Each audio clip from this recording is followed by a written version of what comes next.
What is Imagism and Surrealism? Was William Wrightson Eustace Ross an Imagist poet or a Surrealist poet? In the poem The Snake Trying, was the poet trying to imply that snakes are harmful creatures or the most misunderstood one? Welcome to Miss Rose Classroom.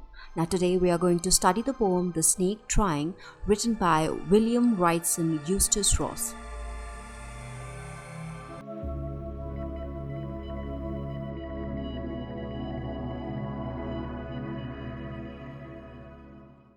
William Wrightson Eustace Ross was a geophysicist by profession and also a poet, born in Ontario, Canada. He published only two collections during his lifetime, Laconics in 1930 and Sonnets in 1932. Ross is considered to be Canada's first Imagist and Surrealist poet, although Ross remained relatively unrecognized during his lifetime. The poem The Snake Trying is from his first published collection, that is Laconics.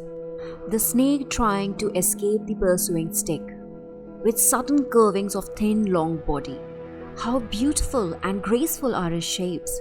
He glides through the water away from the stroke. Oh, let him go over the water, into the reeds to hide without hurt. Small and green, he is harmless, even to children. Along the sand he lay until observed and chased away, and now he vanishes in the ripples among the green, slim reeds. The snake trying to escape the pursuing stick, with sudden curvings of thin, long body. The poem is beginning with an encounter with a snake. The setting is that a snake is trying to escape and save itself from being hurt and pursued. It is wriggling, writhing, and curving its body to escape and avoid the pursuer's stick. The initial lines are also raising the reader's curiosity that why, without any provocation, someone is trying to harm the snake. Is it dangerous or has it hurt anyone? How beautiful and graceful are his shapes. He glides through the water away from the stroke. In the next four lines, poet is mesmerized by the snake's agility, its movement. He is fascinated by the snake's ability to contort itself to different beautiful, graceful forms or shapes.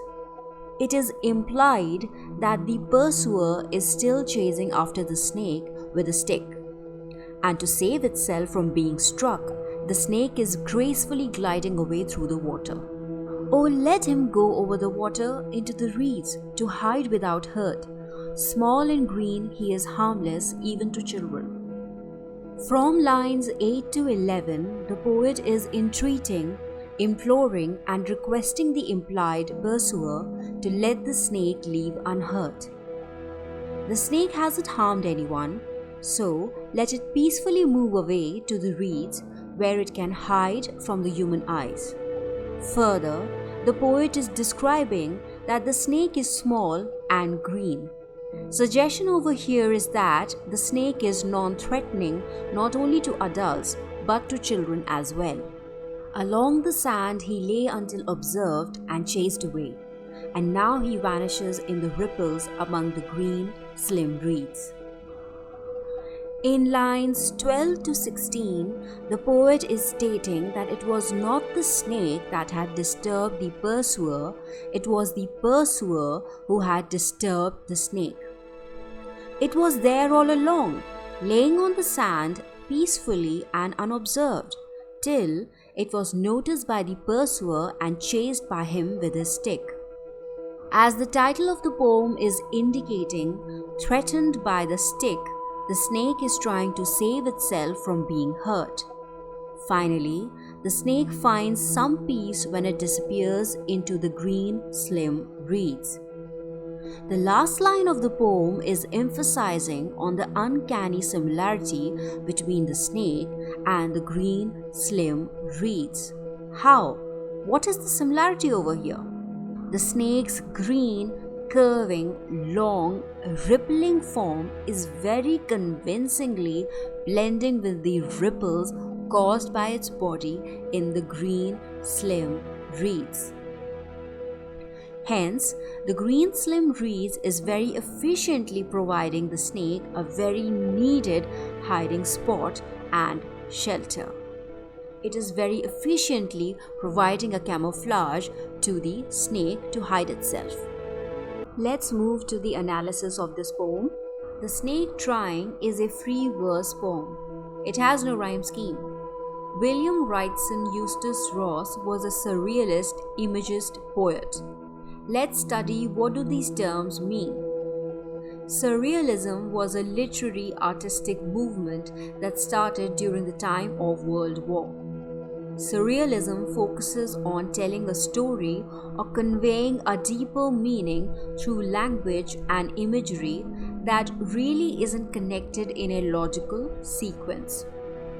It is often confusing, but still somehow manages to convey the intended meaning, even if the readers aren't sure they understand the point or not.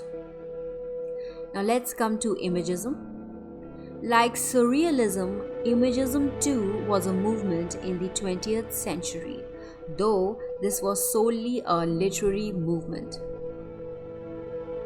Imagism emphasizes on simplicity and clarity of expression through the use of language. The most characteristic feature of Imagism is to select an image to describe a much deeper meaning. The poem The Snake Trying incorporates these two terms, surrealism and imagism, through the use of simple language, imagery, and clean verbalization of a scene or image. Now let's come to the figurative meaning of this poem. There are two characters in this poem, the pursuer and the snake. The snake is denoting nature and the man is representing cultural perception. Nature has always existed before mankind. Snakes have existed long before humans, yet it is the mankind that fears the snake. Do we really fear it, or is it our cultural perception of snakes? Not all snakes are poisonous, yet we fear all of them. In this poem, the snake didn't kill the snake. Wisdom triumphed over cultural prejudice and misinformation. Nature won over culture. Next is the use of symbolism. Pursuing stick is an example of symbolism. It is depicting the inhumane, unsympathetic human nature towards nature. Last point of the analysis will be the deliberate use of pronouns he and his in this poem. Ross uses he, his pronouns for the snake rather than it. It is the proper denomination for the snake since it is not a domesticated animal. This deliberate use of he, his pronouns is done to humanize the snake and to instill trust, familiarity, oneness of the snake with the humankind in the reader's mind. This concludes our much awaited session on this poem. If you like the explanation on this channel, do leave a like or a comment. Until next time, thank you for returning back to the channel.